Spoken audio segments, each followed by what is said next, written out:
Welcome to Digital Stratosphere, the podcast that discusses all things technology agnostic. Today, joining me to discuss data management is Director of Transformation and Strategy here at Third Stage, Khalid Morris. Welcome, Khalid. Hello, how are you? Great. Thanks for joining us today. Yeah, absolutely.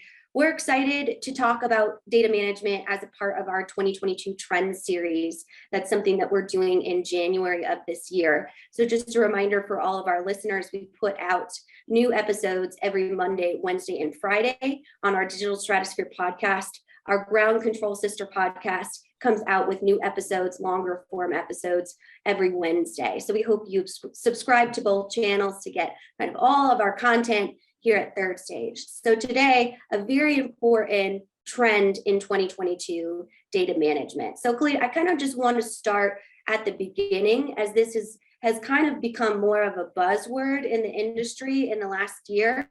So can you give us just a baseline definition of what is data management? It's actually pretty broad. When I think of data management, there's a series of activities that include validation, include storing, include protecting, include any requirements around that particular data. So access, reliability, timelines, all of that is a part of what I traditionally think of as data management. So it's a broad set of processes and requirements that sort of outline what data management is. Absolutely. And why do you think this just becomes so front of mind for the digital transformation industry, or just the business landscape in general, moving into 2022? The cloud. Years ago, when you started to look at or work with ERP systems, or when ERP companies were hiring folks, a lot of the times it was software engineering kind of driven, and you had to know how to code, you had to know how to write for these complicated systems. And that sort of changed with the cloud. Those guys are still doing what they do, but they do it more at a platform level. And ERP companies are more or less providing in clouds these platforms for folks to either do configuration or data management. And a lot of the times, the modern ERP system is less demanding, certainly from the consultant, software engineering expertise, and more demanding of data management expertise, to where, what are your migration strategies? How is your data going to move from application to application, or from cloud to cloud, and how are you going to go about accessing that? So as cloud becomes more front and center for organizations and for ERP companies, data becomes more of a critical need area for management, for controls, for access points, for reports, et cetera, for organizations. Absolutely. And it seems like we've kind of moved with that in parallel, from data administration being a really hard technical skill to now it being something that more of like a business technologist can analyze and work with and kind of massage and tell into a story. Is that something you've seen as well? Yeah, there's still a lot of skills around that. And I think some of that gets into what your digital strategy is, and what your organization is doing with that, right? The back end of that, to me, all roads sort of lead to business intelligence, and sort of how on the analytical side your organization is sort of driving or making those decisions. And data sort of starts at that sort of ERP transactional level, and then just sort of gets funneled all the way down. And so there's a lot of movement there at every stage. And, consultants, whether it's individual people or employees that an organization hires, they sort of have to manage those controls all the way down. Absolutely. And it seems like a lot of time data management strategies, especially for, say, small to mid-market businesses, can be quite complex. Is there something that you could give us a tactic that might be a first step for anyone that wants to go into using their data in more of an actionable type of strategy? I honestly think that goes back to what your business and digital sort of strategy is, because it for different organizations, it can mean different things. I think of business intelligence, for example, in three phases. I think about just regular financial reporting. Like I just need financial reports that allow me to see kind of what the business is doing, right? And a lot of times, a lot of ERP systems already provide that. To me, that's the basic level where if you're running your organization and all you kind of need are those basic reports, great, good for you. You know, Yeah. that's awesome. Then you kind of get into the next level where you have these dimensions where a lot of organizations sort of need to see fact data or financial data against certain metrics, whether it's geography, whether it's customers or, just different kind of levels where they want to break down their data to say, I need to understand, I need to answer questions, if you will, like why am I more profitable in Texas than in New York, right? And then kind of getting into these analytical reports or dashboards or whatever you want to, because nowadays it can come in different spaces that'll help me answer those particular questions. And to me, that's a level 2, right? Then you kind of get into a whole new space now where organizations are trying to attach advanced components where they're really trying to understand relationships. They're really trying to get into artificial and become more predictive around, okay, this is what the data is saying, but what does this mean for tomorrow? Like where are things going if these variables and data hold true? Where's the next step there, right? So if you're going into that next level, then to me that's a phase 3. So depending upon where your strategy lands in terms of, we are at this point right now, but we're trying to go in this direction. We're trying to be more of a data-driven organization, for example. Maybe you aren't at the moment. I think that starts at the strategic level. So my recommendation there would be to huddle and to have those conversations, those harder conversations, to kind of say, where do we need to be and where are we going? And to me, that's the first step, and that's the trick. And once you kind of get on the same page there organizationally with where you're trying to go, then I think you can align some of the your data and your technical tools, be it BI or be it ERP, but align those technical tools to help support that end goal. So it sounds like being intentional with that strategy and being aligned around that is really. And I'd say intentional versus being lost, because if you're just looking at the landscape, you're seeing all these phases and all these different things that you can do, and it just is like, wow, there's so much that I can do now within modern systems that I didn't know that I could do, and it can be overwhelming.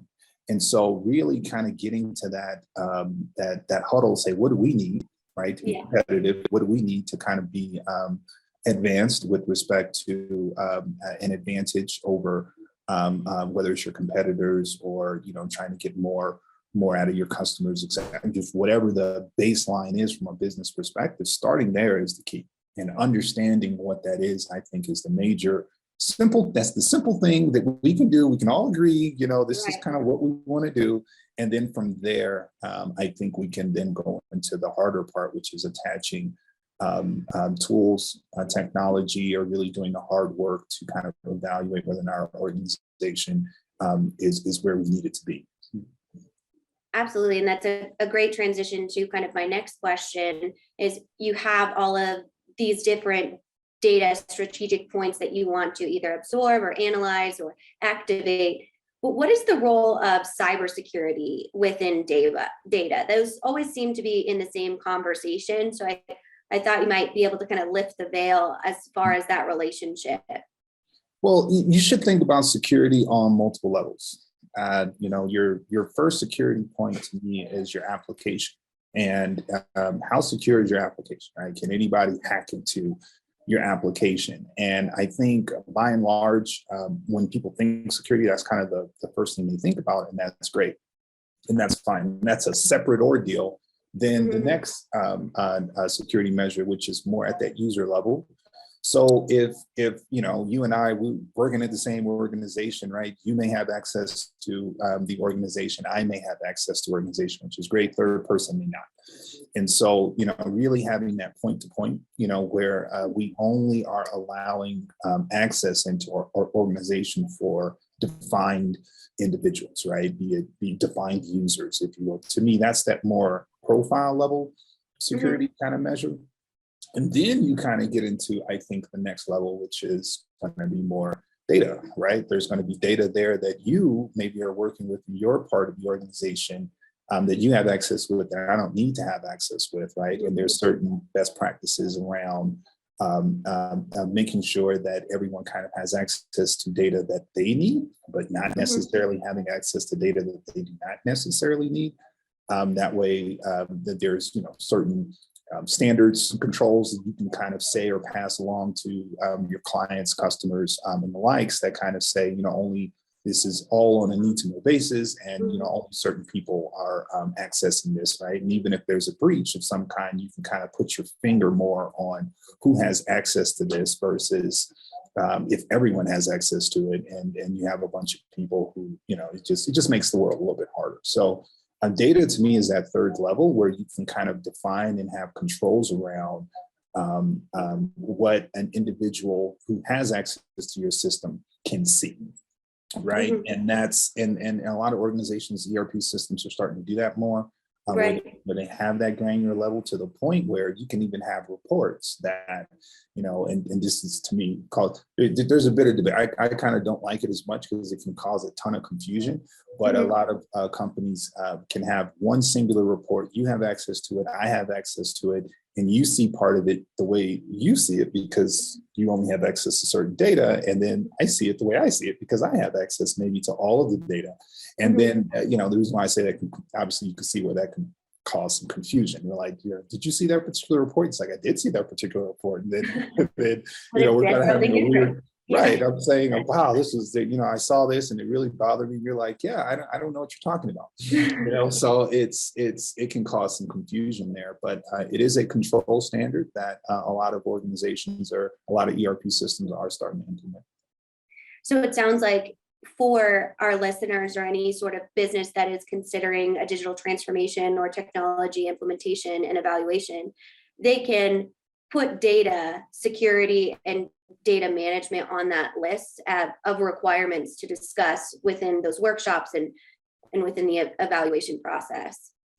Correct. They'll want to build out a security matrix that kind of talks about what kind of controls we want at the application level, and then at the individual employee level, and then at the data level. And for me, at that data level, you'll really want to identify most critical, right? The area of data that is supremely critical and maybe hypersensitive. So you think about maybe in HR employees' social security numbers, right? Or if they're credit card numbers that are stored, or health information that are stored, like that might be labeled as highly critical information because there may be some legal ramifications to providing access to a broader set of individuals, right? So you want to tag that critical data.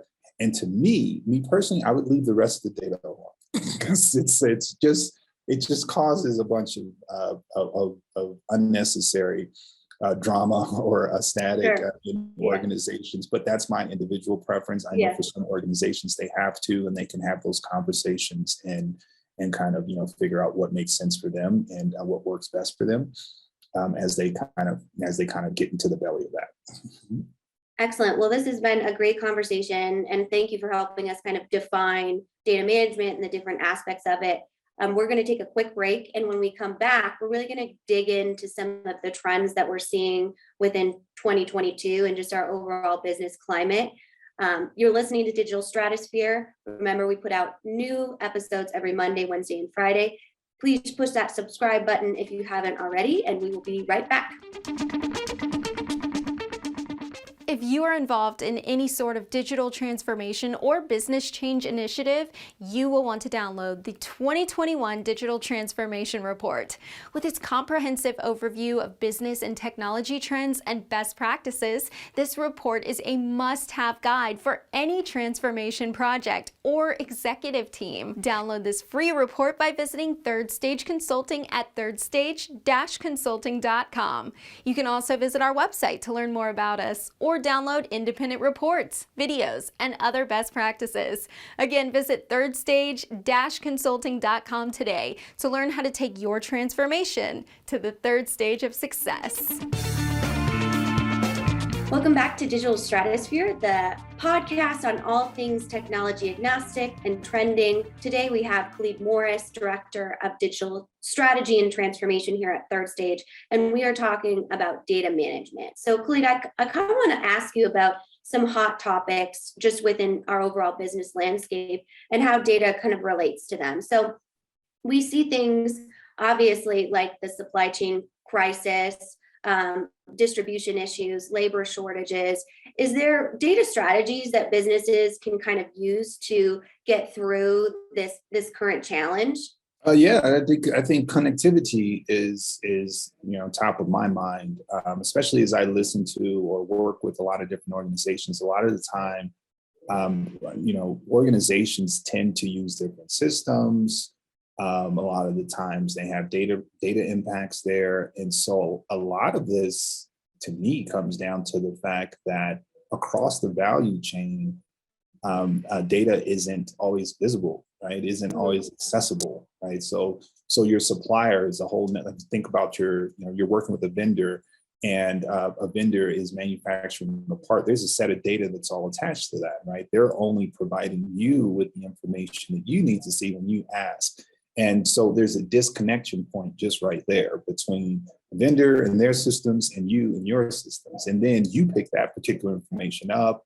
And then is that particular part of your system a separate system than your overall ERP system, right? And at what point does visibility happen at the shop floor, at the even at the sales level, right? With respect to where that other end, that finished good is, or whether those dependencies are, right? So in many respects, when you think about the crisis now, I really just think that a lot of this comes down to the fact that we need to see things in real time, and we can't see everything. We only know pieces of the story, but we don't know the full story. And as a result, we can't make adjustments, right? So if you're not available or you can't provide what I need, that's fine. I have kind of other suppliers that I can call, right? But they don't know that early enough, or they don't know that in time, or we don't know who's able to provide this or who's not able to provide that, and when they can provide it. I don't know that there's a lot of communication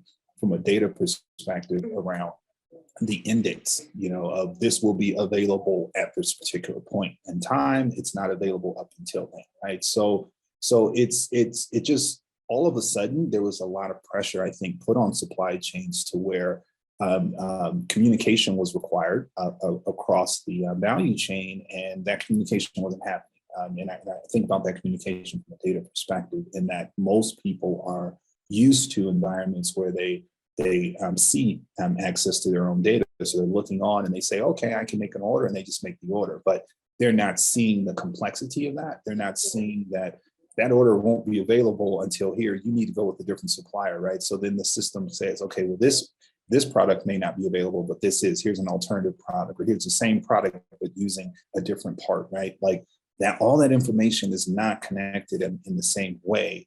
And I think that's more or less what a lot of organizations need to think about when they're putting together their chains is, how do I connect the data so that I can kind of see the availability across the chain? Absolutely. And it sounds like, based on what you're saying, just that visibility and leveraging the technology to be able to actually see what's really going on within your own processes and with partner processes as well. Yeah, I would say that's a strategy. And that's part of a company making an intentional strategic demand on their technology to provide that visibility up front, right? And then saying, if we don't have it, why not?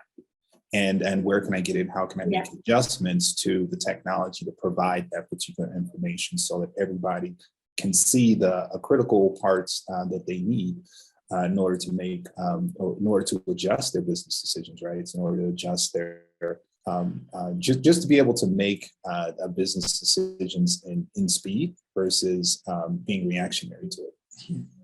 Absolutely, so important. And when it comes to integration is a huge trend that we've been talking about. We've seen specifically in kind of the mid-market, the rise of maybe a business choosing a best of breed technology as opposed to a whole ERP suite. So when it comes to integrating your data through different areas or arms of your business, how do you make sure that that's something that marketing can use it, sales can use it, business operations can use it, and it can kind of become a strategy for the enterprise as a whole?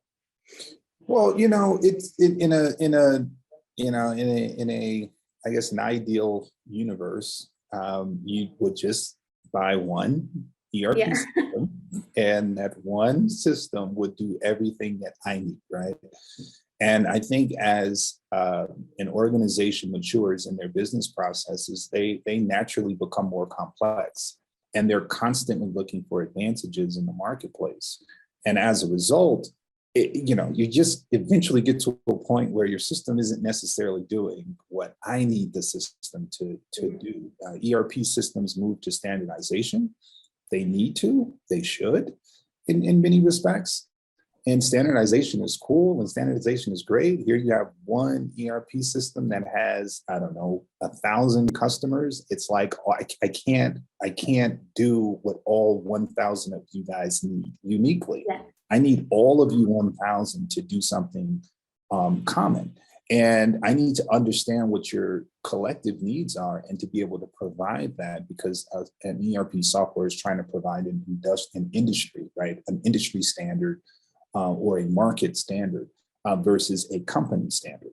And so as a result, there's a natural disconnect that starts to happen as a company becomes more complex, and that they need to do some changes or do something different. And I think that's where that happens, right? I think that's where that chaos kind of comes into play, really.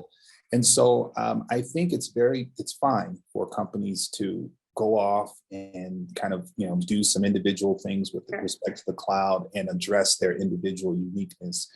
That just creates integration problems with respect to, now you're bringing aboard a new system and maybe a little edge system or something that allows you to continue to be competitive, but that information isn't necessarily connected.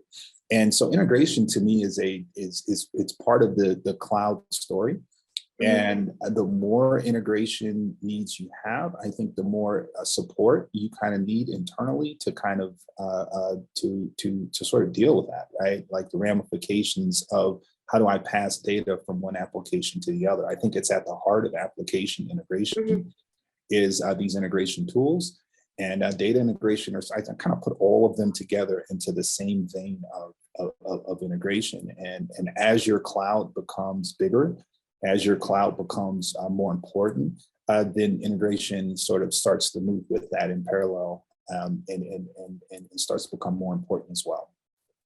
Absolutely. And speaking of the cloud, I wondered if I might ask kind of your opinion we've seen a lot of larger cloud services like AWS, Amazon Web Hosting Services kind of go down or have issues in the last couple of weeks. And that's kind of been front of mind for media.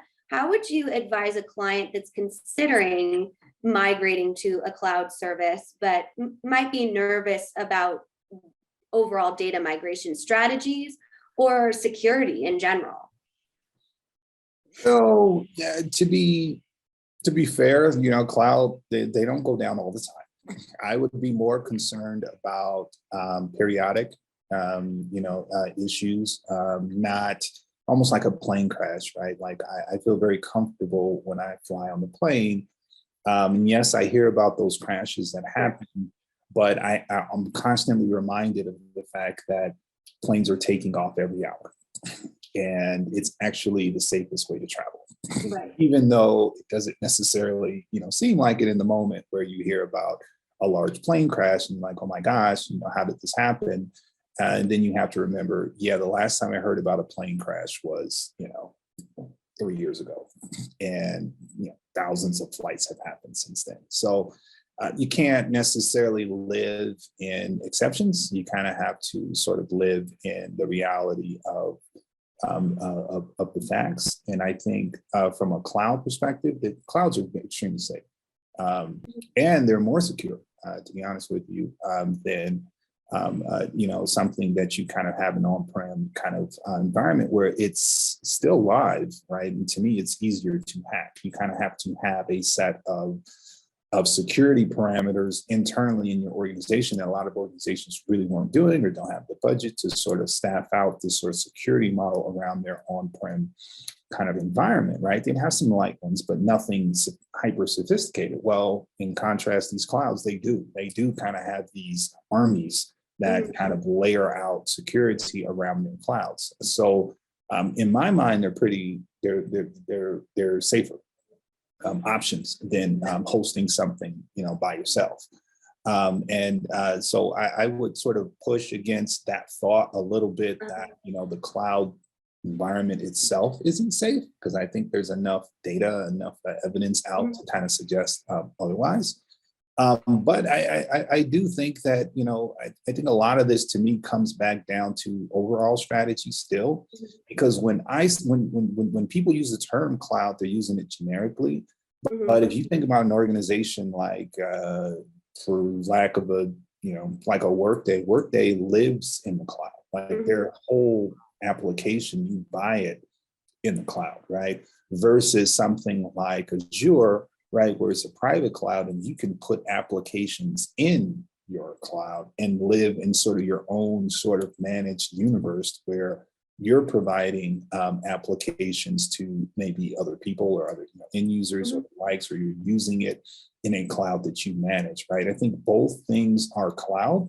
And sometimes it gets confusing, especially with respect to security around, well, this happened for the Azure private cloud, did it happen for the Workday application, right? Or did it happen for my ERP system that is a cloud-based ERP system? And a lot of times the answer to that is no, it didn't happen for the cloud-based ERP system, right? But it might have happened for my cloud, for my private cloud. So you kind of have to balance off those. But in both instances, I would feel pretty comfortable about the security measures and the controls that are there, because even for like an Azure or an AWS, they have a great sort of security department, right? So and there's a team of folks that are really securing those private clouds and just those clouds in general.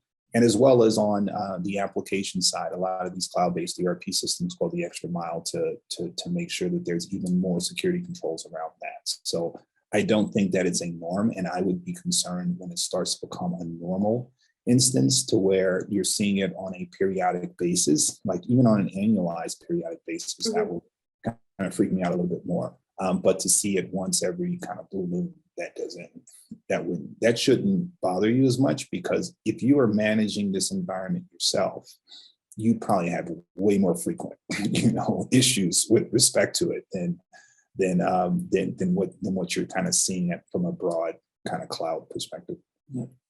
So from a logistics standpoint and data management, moving to the cloud, can you simply pick up your data and move it into the cloud? Or is there instances where you have to kind of build it from scratch?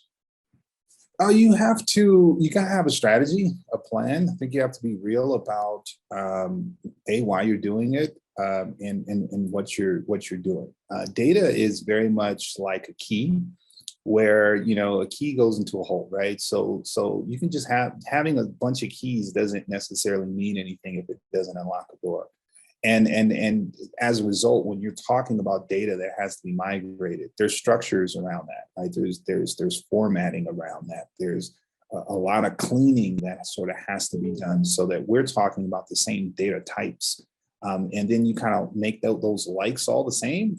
And even from a data type perspective, You then have to make these IDs make sense, right? Because especially if you're bringing it over from another system, you may have a customer and say it's me, it's Khalid Morris. Well, how many Khalid Morrises are there, and how do I know that they're talking about me, Khalid Morris, at third stage, right? There's an ID associated with that to say that's the individual, that's the data record that I'm trying to get access to, and that's what you have to stage across systems to say that this same Khalid, right, is the same Khalid across my 3 different systems that I have there. And so when you're migrating data, that's part of that story, is how do I make the keys work, right? How do I make my records connect? How do I make my customers the same? And that's all a part of first, the strategy in terms of, you know, what you're doing and why you're going about doing it. And then second, kind of having these ETL tools that allow me to push data into one location, pull it, do the work it needs to happen, cleaning, you know, formatting, et cetera, and then make it available for the next system to sort of pick up and plug into their application. Absolutely. That makes a lot of sense. My maiden name is hyphenated. Right. So speaking of cleansing data, I would be called for jury duty at least, you know, 4 times a year under each different name. So I'm all for cleansing data. Right. So that just tells you right there kind of what those systems look like. You're like, you're sitting on the phone arguing with them saying, I'm the same person. Yeah, you just called me. I showed up already. You're like, no, you're not. I did my civic duty. Okay. Yeah, absolutely. Well, in closing, I wondered if we could get your feedback on a trend that Eric and I have talked a lot about on our Ground Control podcast. And it's kind of the big tech data wars. And we've even experienced this here at Third Stage with some of our systems, where we see big tech, someone like Apple, get into more of a privacy sphere and limit what data can be collected, you know, and many times that affects more of the small business to mid-market business, because then they can't see analytics that are coming from something that used to be a very lucrative sales tactic, say like Facebook ads or something like that. So we see kind of this movement towards privacy and restriction. And I wanted to, you know, as a data expert, kind of just get your feedback on that, on how maybe our mid-market or small business community can get over the hurdle of these bigger privacy platforms. You know, companies fight over value. And I think it just exercises the fact that data is valuable. A lot of the times people don't think about it that way, but your customer record is valuable. Every piece of your customer record is valuable, like from your name to your gender, to your income, to where you live, to your location, to all of those pieces are all of value because someone wants to know. And especially when you get into marketing and target marketing, which is, I think, you know, the natural trend for the marketing world to sort of all kind of, you know, move towards this sort of targeting kind of vein there. It all becomes even more valuable that people know those specifics. So getting control of your data is, to me, everything. And kind of having a constant backup, kind of having a constant record, having constant access point, right, to where, you know, it's your data, maybe it's your customers or whatever key pieces of information it is. I think it's important for companies to own that and to be able to have those touch points, right? The more that they push it out into whether it's the technical world with companies like Apple and the likes, they're ceding a lot of control there.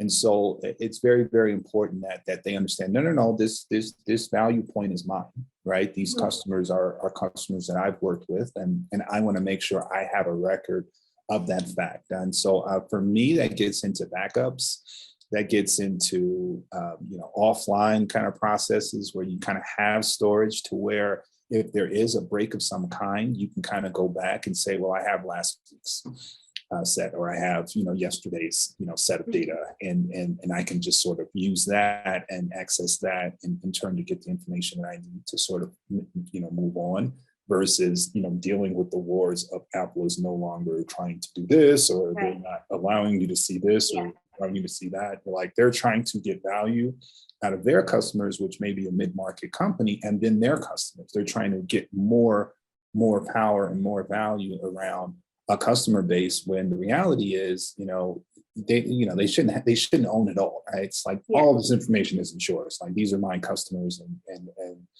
and I should have access to them.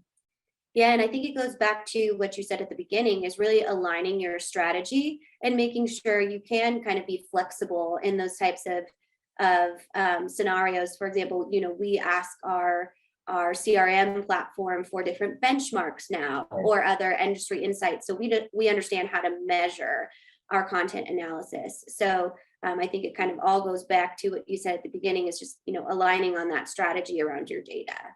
Yeah, and I think that strategy should include backup plans, and sort of what backup strategies are in place. I think that's a natural practice. I think when you're dealing in the data world, right, they kind of have these disaster planning kind of sessions that no one wants to go to. No one wants to talk about, like, why are we doing this again?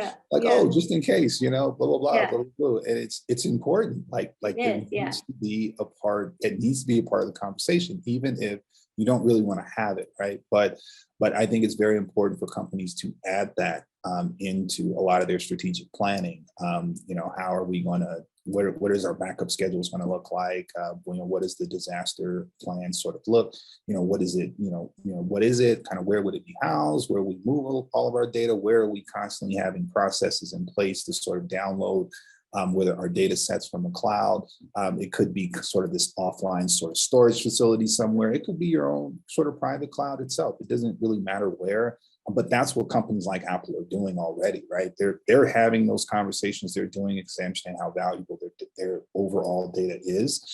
But I just think that mid-market companies should take the same tact and understand that there's a lot of value here that we're just sort of acting like doesn't exist, and acting like it's just basic information. It's like, no, it's big. All 100,000 of your customers are this big information that people will pay a lot of money to get their hands on. Absolutely. Well, this has been such an interesting conversation, and we appreciate all of your great insight today. I know you will be speaking on cybersecurity and data management at our Digital Stratosphere event in February 8th through 10th. We are hosting Digital Stratosphere 2022.